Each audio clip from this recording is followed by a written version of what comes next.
Hello friends, नमस्कार, जय Hind, Vande Mataram. UP TET complete हो चुका है। 2022 का जो पेपर्स था 23 जनवरी को कंप्लीट हो गया था। तो उसी का हम प्राथमिक स्तर का आपका हिंदी भाषा का आंसर भी कह सकते हैं, या फिर हम लोग उन्हीं क्वेश्चन को सॉल्व करेंगे यूपी बीएड वालों बच्चों के लिए, या फिर कोई भी बीएड इंट्रेंस एग्जामिनेशन आप देने जा रहे हैं 2022 में, तो उनके लिए ये क्वेश्चन इंपॉर्टेंट होगा। ठीक है, तो आप लोग आंसर की भी मान सकते हो या फिर इसको प्रैक्टिस भी मान सकते हो। खासकर यूपी बीएड वाले बच्चों के लिए तो काफ़ी लाभकारी होगा। तो क्या क्या क्वेश्चन आया था हिंदी में? 30 क्वेश्चन होते हैं। यूपी टेट की बात करें तो 30 क्वेश्चन आता है, और ये 30 क्वेश्चन हमारे लिए भी यूजफुल है, खासकर बीएड एंट्रेंस एग्जामिनेशन वालों बच्चों के लिए। तो 31 नंबर का जो क्वेश्चन आया था, इसमें पूछा गया था कि निम्नलिखित में से मौखिक अभिव्यक्ति का रूप क्या है।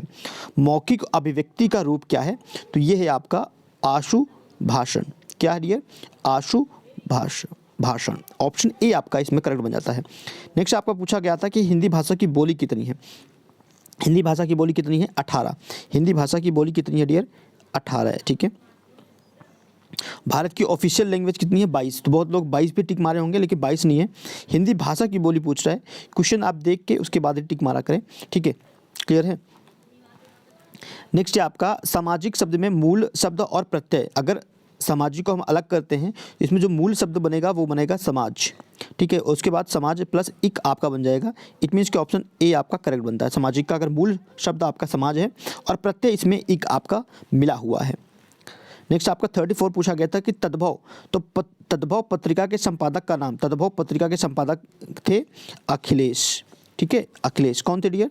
अखिलेश। तद्भव पत्रिका के संपादक का नाम है अखिलेश। याद रखिएगा, ये इंपॉर्टेंट है, आपके एग्जाम में रिपीट हो सकता है। 35 आया था बरह बरस लो कुकर जीवे और तरह लो जिए सियार। तो ये पंक्ति है, ये पंक्ति इंपॉर्टेंट है, काफ़ी इंपॉर्टेंट है। जागनिक का है। ठीक है, किसका है? जागनिक का ये पंक्ति है। तो ये पंक्तियाँ आप में भी पूछते हैं। 2-3 क्वेश्चन आता है बीएड में। अगर हम पंक्ति की बात करें, 2-3 पंक्तियाँ पूछे जाता है, तो इंपॉर्टेंट है। ठीक है। अकाल का पर्यायवाची क्या है? अकाल का पर्यायवाची क्या है? दुर्भिज्ञ। क्या है अकाल का पर्यायवाची? दुर्भिज्ञ। नेक्स्ट आपका 37, निम्नलिखित वाक्यों में से कौन सा मिश्र वाक्य है? मिश्र वाक्य कौन सा है? तो ये आपका है मिश्र वाक्य। अध्यापक देखते हैं कि छात्र पढ़ते हैं। ऑप्शन सेकंड आपका करेक्ट है। अध्यापक देखते हैं कि छात्र पढ़ते हैं, ये आपका क्या है? मिश्र वाक्य है। नेक्स्ट आपका 38 आया था, जिसकी पूर्व से कोई आशा ना हो। जिसकी पहले से कोई आशा ना हो, जिसकी पूर्व से कोई आशा ना हो, वो होता है अप्रत्याशित। ठीक है, अप्रत्याशित। जिसकी पूर्व से कोई आशा ना हो, इसको बोला जाता है अप्रत्याशित। ठीक है, इतना हो गया। नेक्स्ट करते हैं 39। इसमें पूछ रहा है कि मुझसे उठा नहीं गया। इसमें आपसे पूछ रहा है वाच्य। ठीक है, आप में भी 1 नंबर का वाच्य आएगा, और मुझसे उठा नहीं गया, इसका जो करेक्ट आंसर बनेगा वो है भाववाच्य। ठीक है, इसमें कौन सा वाच्य है? भाववाच्य है, याद रखिएगा। नेक्स्ट आपका निष्कपट का संधि विच्छेद। अगर निष्कपट का हम संधि विच्छेद करें तो नी प्लस कपट। ऑप्शन 4 आप देख रहे हैं, बिल्कुल करेक्ट है, निष्कपट। नेक्स्ट आपका इस देश में हिंदी भाषा का प्रयोग लिखने और बोलने में किया जाता है, तो ये है मॉरिशस। ठीक है, आप लोग को भी जाना चाहिए और मुझे भी जाना चाहिए। मैं भी नहीं गया हूँ, आप लोग भी नहीं गए होंगे, आई होप। नेक्स्ट बात करते हैं, सूरसागर किसकी भाषा की रचना है? तो ये ब्रज भाषा की रचना है। कैसी है? ब्रज भाषा की रचना है। ठीक है, तो मॉरिशस तो जाना चाहिए भैया सबको, क्योंकि वहाँ पर हिंदी भाषा बोलते हैं और हमें दूसरा हिंदुस्तान लगेगा अगर हम वहाँ पे जाते हैं तो। ठीक है, और काफ़ी ब्यूटीफुल है, सुना ही है, गए तो हम भी नहीं है। नेक्स्ट बात करते हैं 43, वीरों का कैसा हो बसंत। कविता किसकी लिखी हुई है? तो वीरों का कैसा हो बसंत, ये है आपका सुभद्रा कुमारी चौहान का। ठीक है, ऑप्शन 3 आपका करेक्ट है, सुभद्रा कुमारी चौहान। नेक्स्ट है आपका क्षेत्रीय। क्षेत्रीय में कौन सा विश्लेषण है? क्षेत्रीय में कौन सा विश्लेषण है? क्षेत्रीय काफ़ी इंपॉर्टेंट है। आपके विश्लेषण जो हैं आपके एग्जामिनेशंस में पूछा जाता है और इम्पोर्टेंट भी बनता है। ठीक है, तो क्षेत्रीय में कौन सा है? गुणवाचक आपका विश्लेषण है। ठीक है, ऑप्शन 4। चौराहा। चौराहा इसका समास कौन सा है? तो ये काफ़ी इजी क्वेश्चन भी आ गए थे, द्विगु समास। ठीक है, चौराहा में कैसे समास है आपका? चौराहा में आपका द्विगु समास है। Okay dear. नेक्स्ट है आपका 46, निम्न में से किस शब्द की वर्तनी सही है? तो ऑप्शन आपका 3, यस, ऑप्शन 3 आपका करेक्ट है, अनुगृहित। ठीक है, थर्ड वाला आपका करेक्ट है 46 का।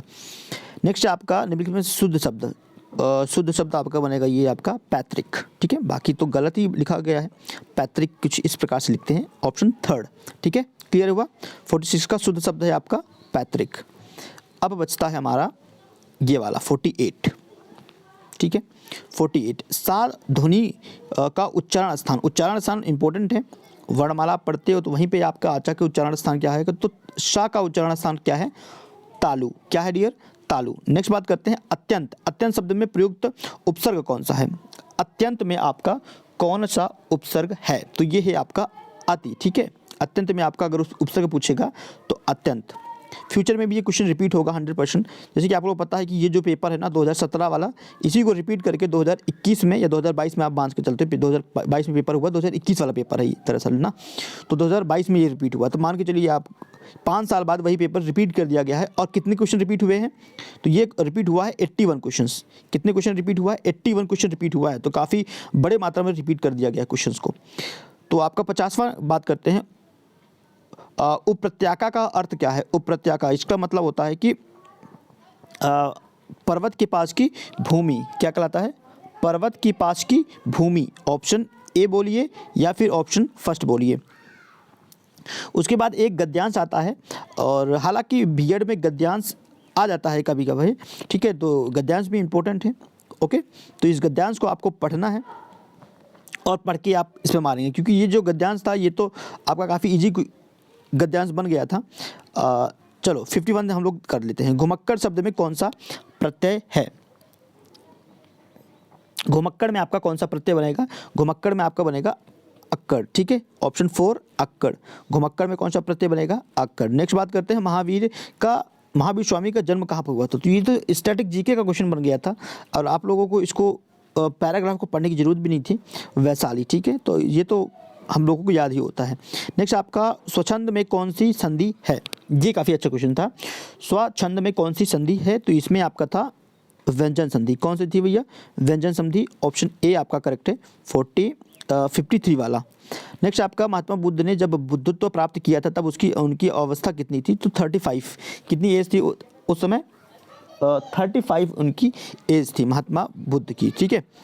55 पर श्रुति धर्म का अर्थ क्या है, श्रुति धर्म का अर्थ है वैदिक धर्म से, ठीक है, क्या है, श्रुति धर्म का अर्थ है वैदिक धर्म, ऑप्शन ए।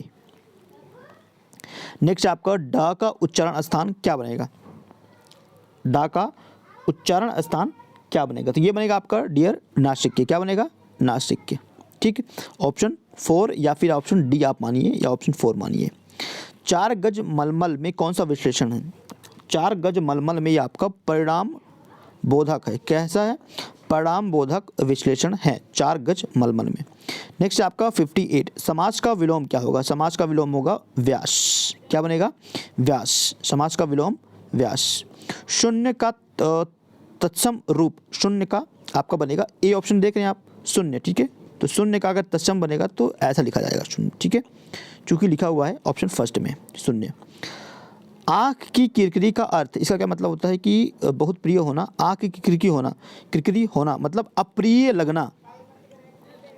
सपोज जैसे कि आप जिनसे आप बहुत घृणा करते हो या हेट करते हो, उनको जब आप देखते हो तो वो आपको आँखों में किरकिरी लगते हैं, मतलब वो आपको अप्रिय लगते हैं, तो आँख की किरकिरी होना मतलब अप्रिय होना। तो ये 60 क्वेश्चन आया था, या मतलब 60 क्वेश्चन तक आया था, और 30 क्वेश्चन था, ठीक है, 30 से लेके 60 तक, क्लियर हुआ। तो ये क्वेश्चंस जो हैं आप लोगों के लिए इंपॉर्टेंट है, बीएड की प्रिपरेशन अगर आप कर जा रहे हैं 2022 में, तो ये क्वेश्चंस आपको पढ़ना चाहिए, ठीक है, कॉपी पे नोट कर लीजिए, कुछ क्वेश्चन इंपॉर्टेंट भी है जो कि कई बार रिपीट हुआ है। Thank you for watching this video, next video फिर से मिलते, तब तक के लिए धन्यवाद फ्रेंड्स।